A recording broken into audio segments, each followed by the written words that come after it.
నాగర్ కర్నూలు జిల్లా కేంద్రంలోని శ్రీ సీతారామస్వామి దేవాలయంలో శ్రావణ మాసం రాఖీ పౌర్ణమి సందర్భంగా శ్రీ రమా సహిత సత్యనారాయణ స్వామి సామూహిక వ్రతం శాస్త్రోక్తంగా నిర్వహించారు. ఈ వ్రతం చేయడం ద్వారా అష్ట ఐశ్వర్యాలు సిరి సంపదలు సిద్ధిస్తాయని ఆలయ ప్రధాన అర్చకులు కందైడ వరదరాజన్ అయ్యంగారు తెలిపారు. రామాలయ అన్నప్రసాద కమిటీ భక్తులకు సామూహికంగా అన్నప్రసాద కార్యక్రమం నిర్వహించారు. నిత్యం విష్ణు సహస్రనామ పారాయణ కమిటీ సభ్యులు సాయి భక్తులు భజన కార్యక్రమం నిర్వహించారు.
అడిగినంత పెట్టాలి, ఎక్కువ పెట్టాలని ఉందా? కొద్దిగా అడిగినంత పెట్టాలి.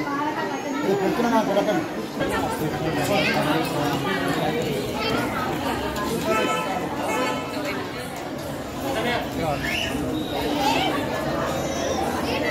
నువ్వు ఎప్పుడు కనిపించవు.